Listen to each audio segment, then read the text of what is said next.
Merci la chorale. Nous poursuivons nos travaux en faisant appel à M. Martin Malouza. M. Martin Malouza, c'est le président du CIRAC. Il a encore un grand témoignage à nous donner concernant Papa Simon Kimbangu et sa réhabilitation. Je pense bien. Monsieur Martin, vous avez la parole. Vous pouvez passer à la tribune pour faire votre exposé.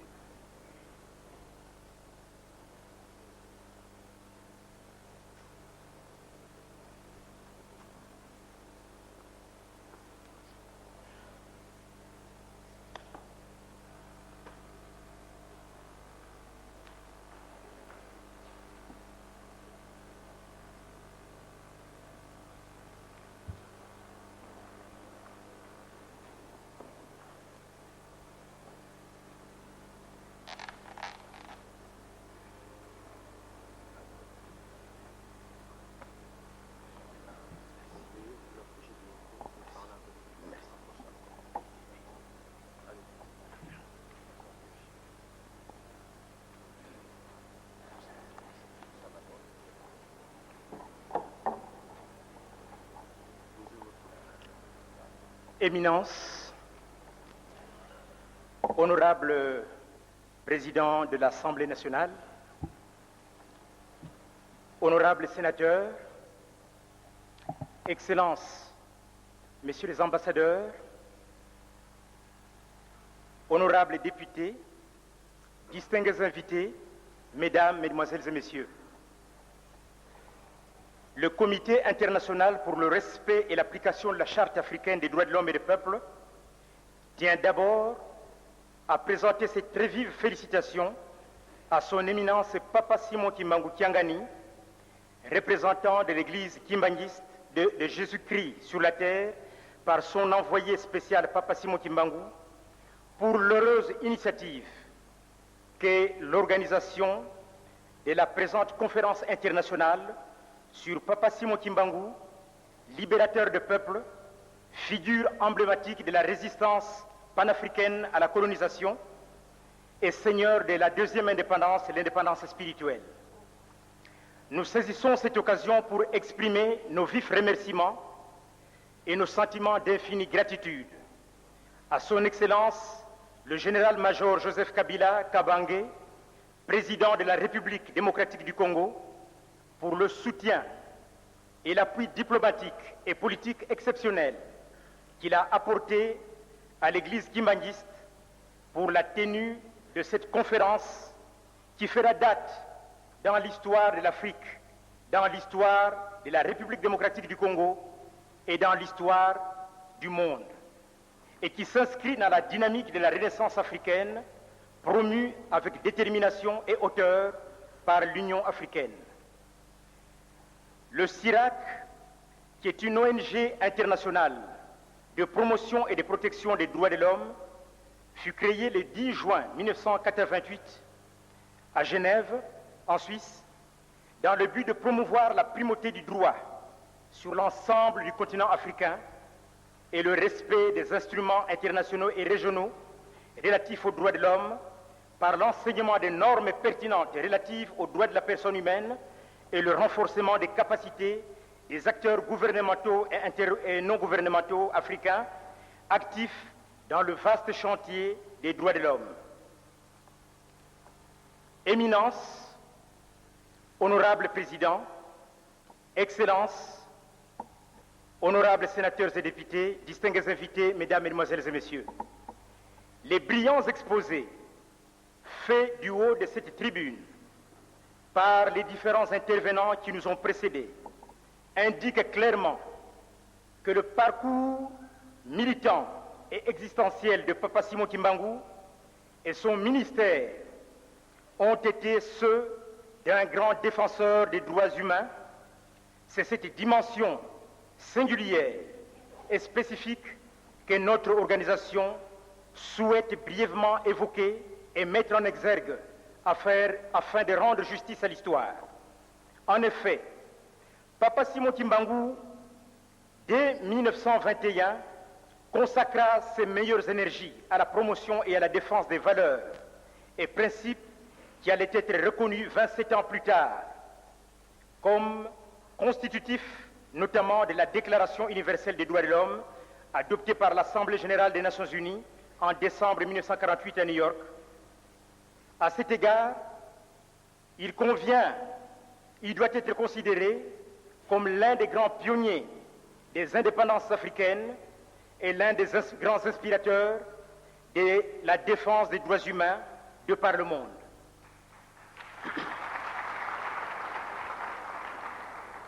Les violations des droits fondamentaux dont lui-même et ses milliers d'adeptes furent victimes pendant près de 40 ans, de 1921 à 1960, notamment au travers du procès inique, injuste, qui les condamna à la détention à perpétuité, aux travaux forcés, appellent réhabilitation.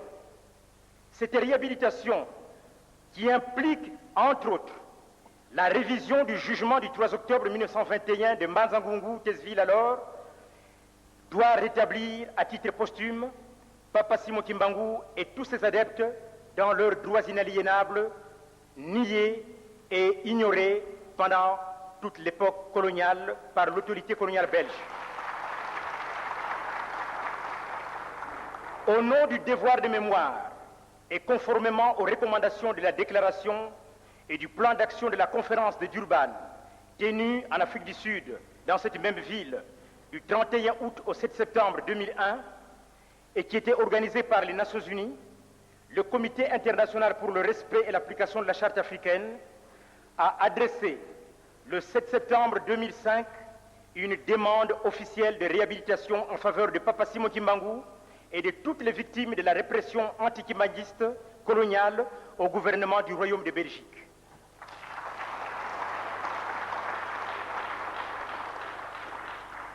À ce sujet, notre organisation tient à remercier et à féliciter très chaleureusement le gouvernement belge pour l'accueil chaleureux qu'il a réservé à sa délégation lors de l'audience solennelle et officielle au cabinet de son Excellence, M. Guy Verhofstadt, Premier ministre belge, en date du 7 septembre 2005 à 17h30 à Bruxelles, siège des institutions européennes.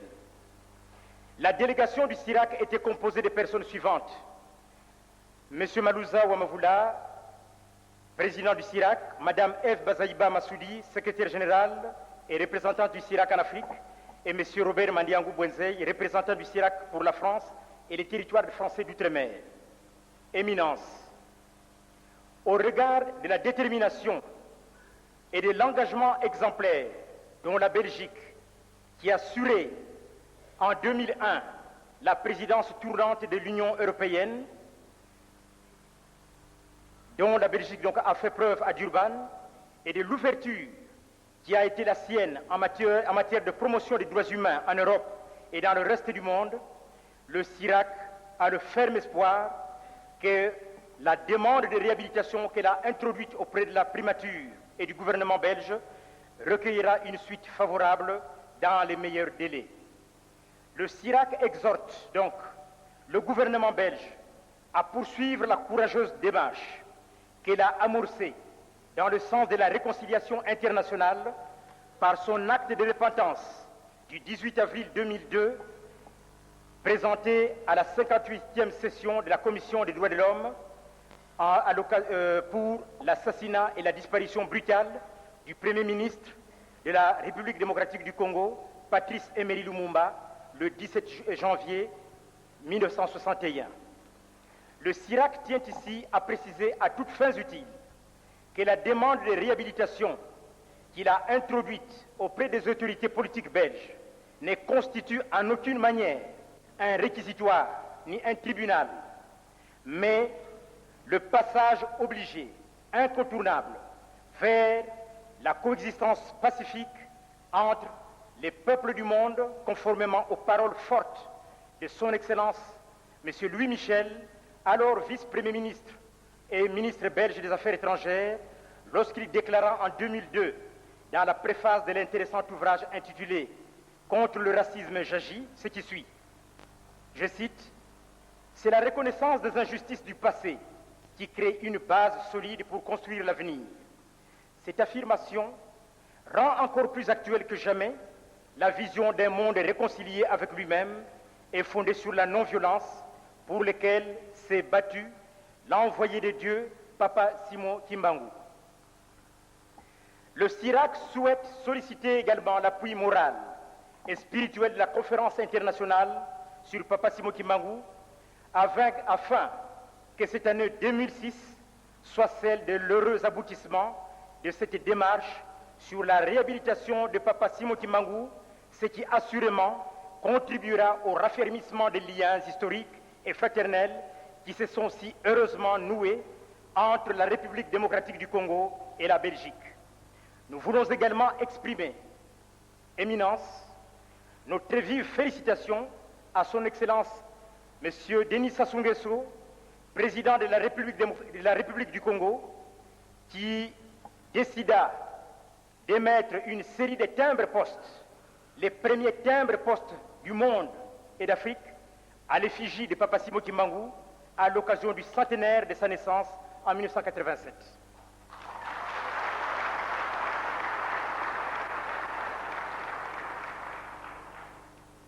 Le CIRAC a adressé une copie du dossier complet de la demande de réhabilitation de Papa Simon Kimbangu aux personnalités suivantes.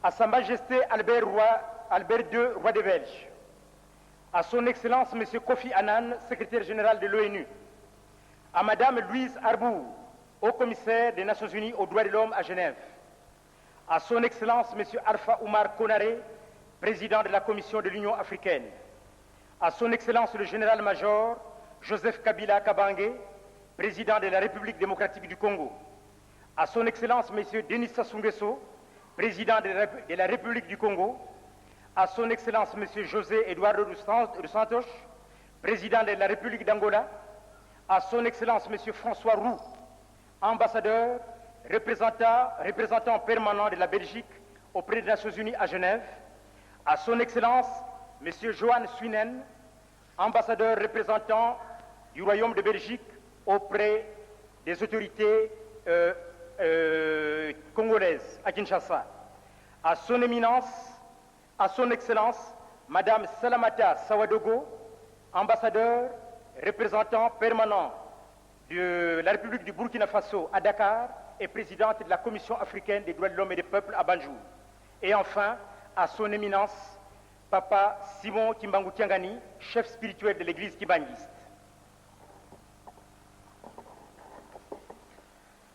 Quelles leçons pour l'histoire pouvons-nous tirer de la vie et de la lutte historique en faveur des droits de l'homme, des Africains et du peuple noir, menée par Papa Simon Kimbangu? Le CIRAC, pour sa part, pense que la promotion et la protection des droits de l'homme ne sont le monopole exclusif d'aucun État dans ce monde. Il convient en effet de rappeler en cette année de commémoration du tricentenaire de l'assassinat de Mama Vita Kimpa que cette résistante militante panafricaine de la liberté ainsi que Papa Simon Kimbangu ont défendu les droits de l'homme contre l'Occident chrétien avec une dignité qui force le respect, qui força le respect de leurs pires adversaires.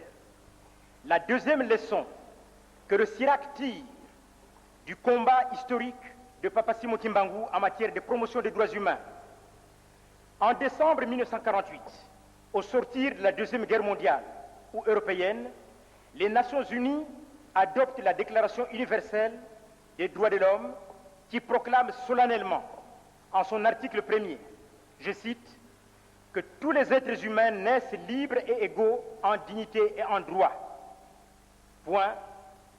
Fin de citation. Au nom de la théorie de la hiérarchisation raciale et de la suprématie blanche, cette déclaration n'empêcha pas la colonisation de se poursuivre jusqu'en 1990, année de la libération de la dernière colonie d'Afrique, la Namibie. Et Papa Simon Kimbangu, malgré l'adoption par les nations européennes de la Déclaration universelle des droits de l'homme, maintinrent en prison, en détention, Papa Simon Kimbangu et de nombreux et des milliers d'adeptes jusqu'à sa mort en 1951. Les déportations de ces adeptes se poursuivirent jusqu'à la veille pratiquement de l'indépendance du Congo-Kinshasa en juin 1960. Ce sont donc les Africains qui, au travers de leur lutte, de leur combat et de leur résistance, ont contribué à universaliser les droits de l'homme. L'adoption d'un instrument international ou régional relatif aux droits de l'homme est une chose. Son application, néanmoins, effective, et sa mise en œuvre en est une autre. C'est pour cette raison que le CIRAC, notre organisation, se bat, bec et ongles, depuis bientôt 20 ans, et sans relâche, pour assurer le respect et l'application de la Charte africaine des droits de l'homme et des peuples et de tous les autres instruments internationaux protégeant la dignité humaine. La troisième leçon que nous entendons tirer du combat exemplaire et militant de Papa Simon Kimbangu en faveur de la libération intégrale des peuples noirs et des Africains en général est la suivante. La vie, l'œuvre grandiose et la mission inspirée de la grande figure panafricaine que Papa Simon Kimbangu doit conforter les Africains et les peuples noirs du monde entier, longtemps humiliés et marginalisés, qu'il existe une voie inédite et un modèle à suivre pour son développement intégral. Le CIRAC remercie la conférence internationale sur Papa Simon Kimbangu pour l'appui solidaire qu'elle pourra lui apporter en vue de l'heureux et rapide aboutissement de son importante démarche.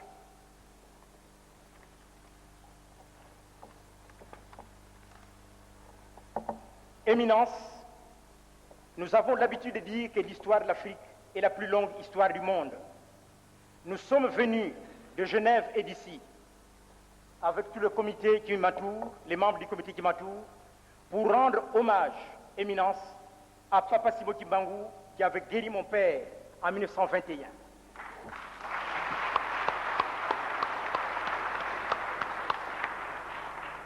C'est donc un devoir et une dette de reconnaissance immense que j'ai à l'égard de Papa Simon Kimbangu, à l'égard de l'œuvre considérable que vous menez. Et nous prions Dieu Tout-Puissant qu'il vous fasse connaître vous aussi, Papa, dans le monde entier, et que votre nom vive et rayonne à jamais. Je vous remercie, Éminence. Merci, merci. Merci, Monsieur Martin Malouza, pour ces mots particulièrement heureux.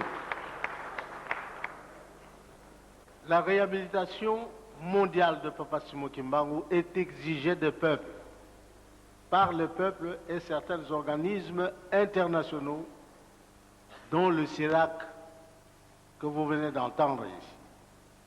Cela est naturel puisqu'il s'agit de l'envoyé spécial de Dieu, l'envoyé spécial de notre Seigneur Jésus-Christ.